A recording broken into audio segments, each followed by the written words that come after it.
नमस्कार। Esoteric traveller में आप सभी का स्वागत है। आशा करती हूँ कि आप और आपका परिवार स्वस्थ और सुरक्षित होंगे और आप अपने साधना मार्ग पे अच्छे से डटे होंगे। चैनल पर आ रहे प्रतिक्रियाओं में काफ़ी सवालों के उत्तर मैंने चैनल पर पहले ही अपलोड कर दिए हैं। यदि आप चैनल की इस वीडियो के द्वारा पहली बार चैनल को विजिट कर रहे हैं तो पहले से डाले हुए सभी वीडियोस को ज़रूर देखें ताकि आप चैनल का उद्देश्य समझ सके और अध्यात्म से जुड़े सवालों के उत्तर पा सके। तो चलिए बढ़ते हैं आज की टॉपिक की ओर। आज का हमारा वीडियो कमेंट में आए एक प्रश्न का उत्तर है। प्रश्न था कि क्या हमारी साधना को कोई चुरा सकता है? अगर आपके मन में भी यही सवाल है कि मंत्र साधना द्वारा प्राप्त शक्ति या ध्यान साधना द्वारा प्राप्त ऊर्जा कोई चुराने के बारे में कोई भी शंका आपके मन में है तो आज का वीडियो अंत तक जरूर सुने। जैसा कि पहले की वीडियो में मैंने बताया है कि किसी भी आध्यात्मिक साधना द्वारा हम अपनी ऊर्जा शक्ति बढ़ाते हैं। इस ऊर्जा शक्ति के संचय और आरोहण से हम कुंडलिनी जागरण, विविध सिद्धियां प्राप्त करना और एनलाइटनमेंट की प्राप्ति करते हैं। ऐसे में यह ऊर्जा या साधना द्वारा प्राप्त की गई शक्ति कितनी महत्वपूर्ण होती है यह तो आप समझ ही गए होंगे।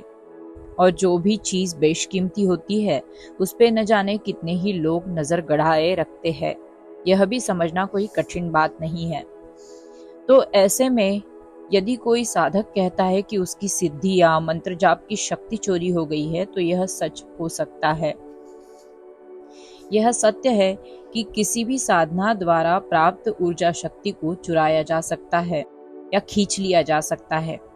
इसीलिए जब आप कोई भी साधना करते हो तो उसके पूर्व साधकों को रक्षा घेरा बनाना सिखाया जाता है। यह किसी विशेष पद्धति से सिखाया जाता है। हर साधना मार्ग के सुरक्षा कवच अलग हो सकते हैं। दिग्बंध, किलक, रक्षा घेरा, मंत्रोच्चार या मानसिक क्रिया विधि द्वारा भी आप अपनी साधना से पूर्व अपनी रक्षा करके अपनी साधना की रक्षा कर सकते हैं। ज्यादातर समय गुरु अपने शिष्य को दीक्षित करते समय ही इस बारे में अवगत कराते हैं। तो ज्यादातर दीक्षित शिष्यों को इस परेशानी का सामना नहीं करना पड़ता, जिन्हें हमेशा ही गाइडेंस मिलते रहता है।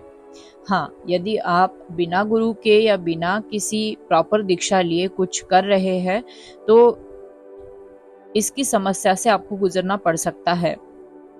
लेकिन यह भी याद रखें कि आपने अगर कोई छोटी मोटी साधना अभी शुरू की है और इसे चोरी होने का आप दावा करते हैं तो यह भ्रम हो सकता है, क्योंकि साधना चोरी होने के लिए भी चोरी करने वाला भी सक्षम या सिद्ध होना चाहिए। दूसरों से ऊर्जा खींचने के लिए भी सामने वाले व्यक्ति को भी परिश्रम करना पड़ता है और उसे भी दुष्कर्म का भुगतान करना पड़ता है।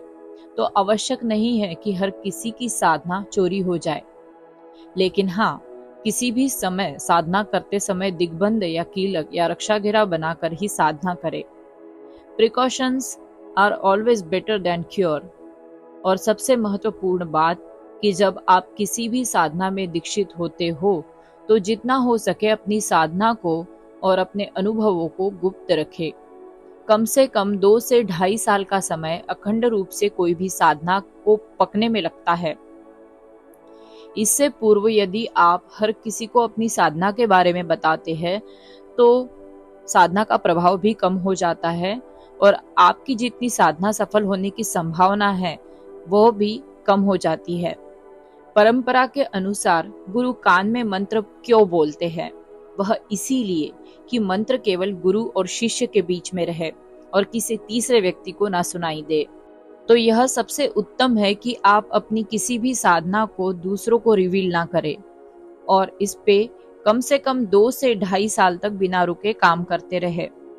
भले ही उसके बाद आप किसी को बताना चाहे तो आप कह सकते हैं कि आप मेडिटेशन करते हैं या मंत्र जाप करते हैं, लेकिन साधना की प्रक्रिया आप कैसे करते हैं, उसमें क्या क्या करते हैं, इतना डिटेल में आप किसी को ना बताएं।